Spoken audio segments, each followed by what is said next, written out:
నమస్తే. ఇన్నాళ్ళు నన్ను సపోర్ట్ చేస్తూ, ఎంకరేజ్ చేస్తూ మీ ప్రేమని నాకు అందిస్తున్న ప్రతి ఒక్కరికి కృతజ్ఞతలు. అలాగే ఈ వీడియో కూడా ఖచ్చితంగా మీకు ఉపయోగపడుతుంది. లైక్, షేర్ అండ్ సబ్స్క్రైబ్ చేసి మీ సపోర్ట్‌ని నాకు అందించండి. అలాగే ఈ వీడియో పట్ల మీకున్న అభిప్రాయాన్ని కామెంట్ సెక్షన్‌లో కామెంట్ చేసి తెలియజేయండి. ఇప్పుడు వీడియోని చూద్దాం. నమస్తే. Welcome to our channel. నేను పద్మిని. ప్రస్తుతం మనతో పాటు ప్రముఖ ఆధ్యాత్మికవేత్త, వాస్తు జ్యోతిష పండితులు, లలిత ఉపాసకులు, వాస్తు జ్యోతిష శిక్షణ నిపుణులు బ్రహ్మశ్రీ నానాజీ పట్నాయక్ గారు మనతో పాటు ఉన్నారు. మాట్లాడదాం. సార్ నమస్తే సార్. శ్రీమాత్రే నమః. సార్, బోర్డు మీద విపరీత రాజయోగం పేరు అద్దరిపోయింది సార్. ఇవి కావాలనే కోరుకుంటూ ఉంటాం, కానీ అందరికీ ఉంటాయి, ఉండకపోవచ్చు కూడా రాజయోగాలు. ఏమిటి విపరీత రాజయోగం అంటే అంత విపరీతంగా రాజయోగం పడుతుందా సార్ ఎవరికైనా? ఎట్లా పడుతుంది? ఎలా అంటాం, ఇప్పుడు మంత్లీ ఇంత శాలరీతో అతని లైఫ్ వెళ్ళడం వేరు, జీవించడం వేరు. ఒక లక్షలు కోట్లు సంపాదించే జాతకాలు వేరుగా ఉంటాయి. అందులో పర్టికులర్ గా విపరీత ధనయోగాలు కానీ, విపరీత రాజ్యయోగాలు కానీ, నీచభంగ రాజ్యయోగాలు కానీ జరిగినప్పుడు వాళ్ళు బాగా సంపాదిస్తారు.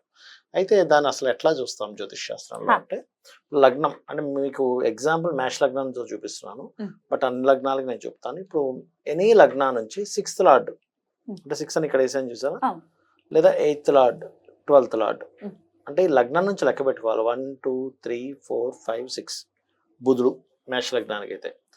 8వ అధిపతి కుజుడు అంటే 6 7 8. 12వ అధిపతి గురువు. మనకు 12 రాసులు, 12 లగ్నాలు కూడా అంటాం.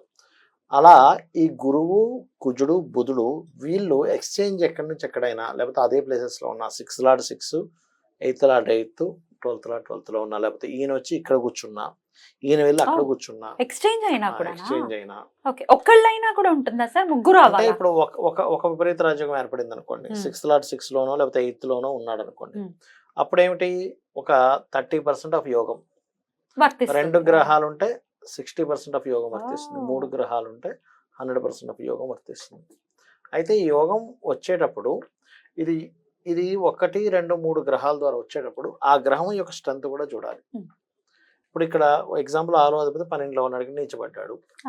అక్కడ నీచభంగ రాజ్యోగం కూడా పడింది అనుకోండి, అప్పుడు ఇంకా బాగా వస్తుంది. అంటే విపరీత రాజ్యోగం విత్ నీచభంగ రాజ్యోగం అంటే ఏమిటి, 12వ స్థానంలో ఉన్నందుకు తండ్రి ఆస్తి మూలంగా ఏదైనా కొత్త ఇన్వెస్ట్మెంట్స్ చేయడం ద్వారా. ఇప్పుడు ఈయన ఇన్వెస్ట్మెంట్ చేస్తాడు, ఎక్కడో ఏదో పొలం కొన్నామండి, చాలా తక్కువ రేటుకు కొన్నాం, అప్పట్లో ఒక 10 లక్షలు 20 లక్షలు కొనేసాం ఎకరం. ఇప్పుడు చూస్తే సడన్ గా 4 కోట్లకి వచ్చింది. ఎన్ని రోజులు సంపాదిస్తాను? 4 కోట్లు సంపాదించాలి, ఎన్ని జన్మలు అనాలి సార్, అవదుగా. అలాంటి యోగాలు ఈ విపరీత రాజయోగాలు ఇస్తాయి. విపరీత రాజయోగం ఎవరో అనుకోకుండా విదేశాలకు వెళ్ళిపోయాడు, ఎవరో పిలిచారని అక్కడ ఏదో సెట్ అయిపోయింది. లేకపోతే ఏదో ఇందాక నేను చెప్పినట్టుగా ల్యాండ్, లేదా ఒక వ్యాపారం, లేకపోతే అది అసలు ఊహించలేము. విపరీత రాజయోగాలు కానీ, నిజభంగ రాజయోగాలు కానీ ఎలా ఇస్తాయంటే ఊహకి అందన విధానంగా ఇస్తాయి. ఏ వ్యక్తి ఇంత గొప్పగా సెటిల్ అవుతాడని చెప్పలేము మనం. కానీ విపరీత రాజయోగం కానీ, నీచభంగ రాజయోగం కానీ ఉంటే కొంతమంది అడుగుతూ ఉంటారు, ఏమండి నాకేమైనా లక్ ఉందా, బాగా కలిసి వచ్చేది ఉందా? ఇలాంటివి ఉన్నప్పుడు మనం చెప్పొచ్చు, బాబు నీకు ఇది ఉంది, నువ్వు కష్టపడు, ఖచ్చితంగా నీకు. అంటే ఒక బంగారం కాయిన్ ఎక్కడో పడిపోయింది, సంథింగ్ ఒక వజ్రమే పడిపోయింది అనుకున్నాం, ఇక్కడ ఉంది అన్నప్పుడు నువ్వు వెతికినప్పుడు దొరికితే ఇది ఉంటుంది. అసలు అక్కడ లేదు, నువ్వు వెతికేం లాభం. అలాగే జన్మజాతకంలో ఒక యోగం ఉన్నప్పుడు నువ్వు దాని తగ్గట్టుగా కష్టపడ్డప్పుడు ఖచ్చితంగా ఫలితం ఉంటుంది. కష్టం ఈజ్ మస్ట్. కష్టం లేకుండా యోగాలు ఉన్నాయండి అని కూర్చుంటే పని అవ్వదు. అంతేనా సార్? 100%. నాకు చాలా మంది అడుగుతుంటారు, ఏం సార్ నాకు ఇంకా కలిసి రాలేదంటారు. నువ్వు అసలు ఏం చేస్తున్నావు కలిసి రావడానికి? కరెక్ట్. నువ్వు ఏదైనా ప్రయత్నం చేస్తే కలిసి రాలేదంటే ఒక అర్థం. నువ్వే ప్రయత్నం చేయకుండా కలిసి రాలేదంటే ఏం చేస్తాడు సార్? ఇట్లా 3 కూడా కలిసి, ఇట్లా 3 గ్రహాలు కూడా ఇట్లానే ఉండి విపరీత రాజయోగం 100% వర్తించే జాతకాలు చూసారా? చాలా చూశాను. అయితే నేనేమంటానంటే ఒకటే చెప్తాను ఎవరికైనా ఎగ్జాంపుల్. మీకు దేవతలు కూడా అమృతం సంపాదించడానికి కష్టపడ్డారు. అది కూడా ఎవరితో కష్టపడ్డారు? రాక్షసులతో కలిసి మరీ కష్టపడ్డారు. ఈ సొసైటీ కూడా అంతే. నేను వీళ్ళతో వర్క్ చేయను, వాళ్ళతో వర్క్ చేయను, అమ్మో వీళ్ళతో నేను కలవలేను అనుకుంటే నువ్వు పని చేయలేవు. దేవతలు మరి అలా కూర్చొని ఇలా మంత్రం అనుకుని అమృతం తెచ్చుకోవచ్చు. ఏకంగా విష్ణువే ఆయన సైడ్ లో ఉన్నారు. ఆయన వాళ్ళు అమృతం అదే మన క్షీరసాగర మదనం చేస్తుంటే ఆ మందర పర్వతం నిలబడలేకపోతే ఆయన కూర్మావతారంలో కిందకి వెళ్ళి ఆయన బ్యాలెన్స్ చేయడానికి కూర్చున్నాడు ఆయన. దాని తర్వాత హాలాహలం వస్తే మళ్ళా వీళ్ళందరూ పారిపోతుంటే శివుడు గర్భంలో పెట్టుకున్నాడు. ఇలా ఎందుకు అంటే దేవతలకి రాక్షసులు కూడా కష్టపడాలి. మ్మ్. నీకు ఒక యోగం ఉంది, వాళ్ళకి తెలిసింది ఏమని, అక్కడ అమృతం ఉంది అని తెలిసింది. నీచభంగ రాజయోగం లాగా అమృతం ఉందని ఉంది. తెలిసింది. ఎంత బాగా ఉందని తెలిసింది చెప్తున్నారు. కూర్చుంటే ఎట్లా? అలా కష్టపడితే అమృతం వచ్చింది. అలాగే నీచభంగ రాజయోగం ఉందని కూర్చుంటే కాదు, నువ్వు కష్టపడితే ఈ యోగం అమృతంలా పనిచేస్తుంది. బ్యూటిఫుల్, చాలా బాగా చెప్పారు. Heart touching. అది. రైట్ సార్, ఇంకా మిగతా లగ్నాల గురించి ఇప్పుడు కూడా. ఎగ్జాంపుల్ ఈ లగ్నం అనుకోండి, వృషభ లగ్నం వృషభ వాళ్ళకి. లగ్నం అనుకోండి. అప్పుడు 6th లార్డ్ శుక్రుడు అవుతాడు, శుక్రుడు అవుతాడు. 8th లార్డ్ గురువు అవుతాడు, 12th లార్డ్ కుజుడు అవుతాడు. కుజుడు. ఈ శుక్రుడు కుజుడు గురువు 6, 8, 12s లో ఎక్కడైనా ఉన్నా మారినా అది కూడా పాప కత్తిరిలో ఉండకూడదు. అంటే ఎలాగంటే ఇప్పుడు ఎగ్జాంపుల్ ఈ లగ్నం అనుకుందాం కాసేపు. కాసేపు అనుకోని ఇక్కడ శుక్రుడు ఉన్నాడు అనుకోండి. ఈ 2 గ్రహాల మధ్యని అంటే దీనికి శనికేతుడు కలిసో లేకపోతే ఇక్కడ శని ఇక్కడ కేతు ఉండో ఇలా ఉన్నాడు అనుకోండి, ఇది పనిచేయదు. పోతుంది. ఉన్నాడు కానీ స్ట్రక్ అయి ఉన్నాడు, ఏం లాభం? అంటే ఒక కారులో వెళ్ళాం, మంచి అంబాసిడర్ కార్లో మనం వెళ్ళాం, ట్రాఫిక్ లో ఇరుక్కుపోయాం. ఆ ట్రాఫిక్ క్లియర్ అయ్యేదాకా బయటికి రాలేంగా.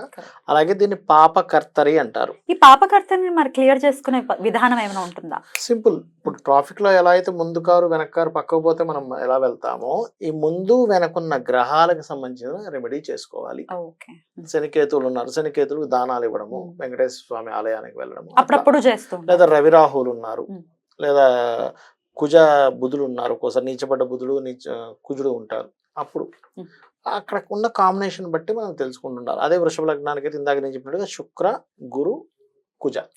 మిథునం అనుకోండి, మళ్ళీ ఎగ్జాంపుల్ చూడండి, ఇక్కడ నుంచి 6th లార్డ్ కుజుడు, 8th లార్డ్ శని, శుక్రుడు, ఇట్లా అంటే 6, 8, 12 లార్డ్స్ ఓన్ హౌసెస్ లో ఉన్న ఎక్స్చేంజ్ అయినా, అంటే ఈ కుజుడు వెళ్ళి ఇక్కడ ఉండడం లేకపోతే ఈ బుధుడు వచ్చి ఇక్కడ ఉండడం ఇట్లా తిరిగినా కూడా దాన్ని నీచ విపరీత రాజయోగము అంటారు. ఒకవేళ ఆ గ్రహాలు ఉన్నాయి 6th లోనే ఉంది, 6th లో ఉండాల్సింది, ఒకవేళ అది రెట్రోగేట్ అయి ఉండి వక్రించి ఉంటే అప్పుడు తగ్గుతుంది దాని ప్రభావం. అంటే 6th లో 50% పనిచేస్తుంది, అది 5th లో 50% పనిచేస్తుంది.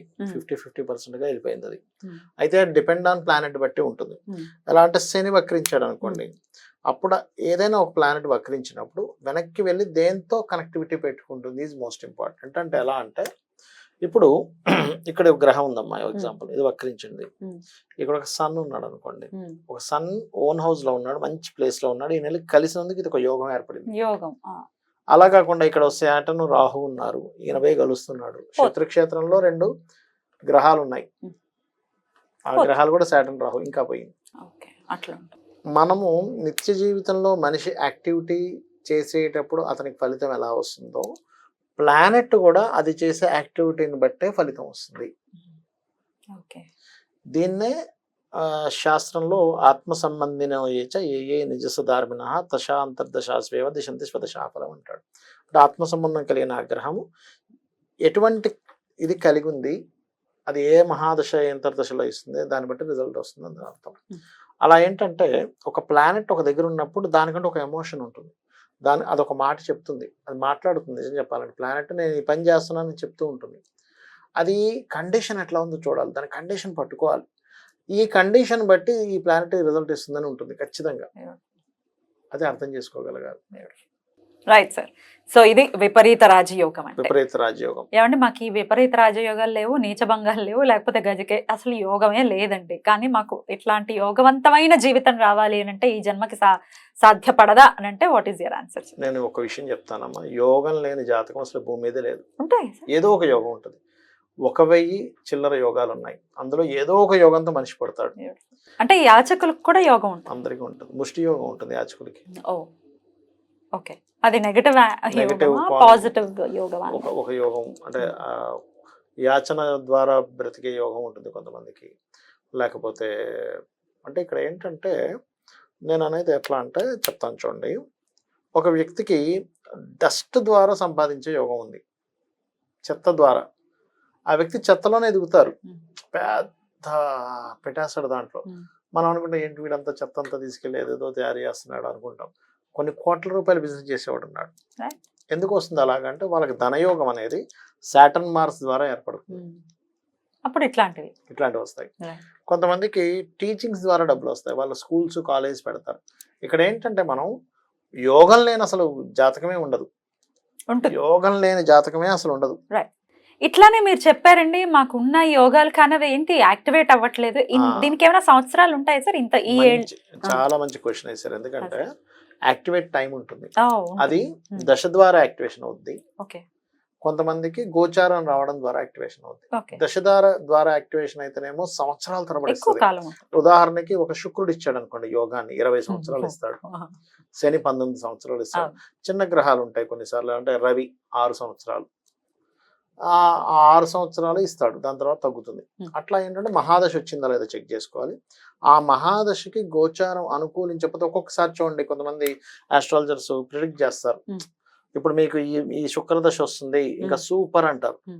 శుక్రదశ వస్తుంది వాళ్ళకి సూపర్ కనపడదు. ఏమిటి అంటే ఇందాక నేను చెప్పిన కండిషన్, ప్లానెట్ ఎలా ఉంది.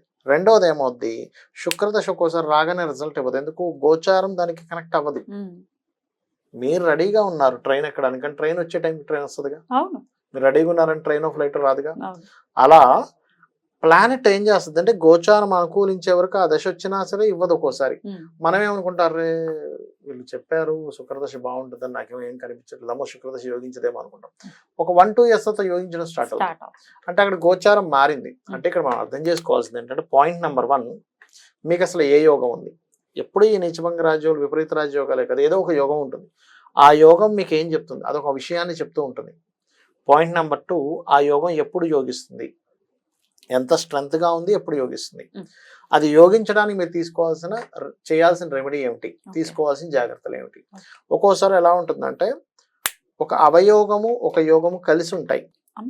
అప్పుడు ఆ అవయోగం మీరు ఏ కలర్ డ్రెస్ వేసుకోవడం వల్ల యాక్టివ్ అవుతుందో తెలుసుకొని ఆ కలర్ డ్రెస్సెస్ వేసుకోకూడదు, ఆ వారాల నిర్ణయాలు తీసుకోకూడదు, అటువంటి ఫుడ్ తినకూడదు.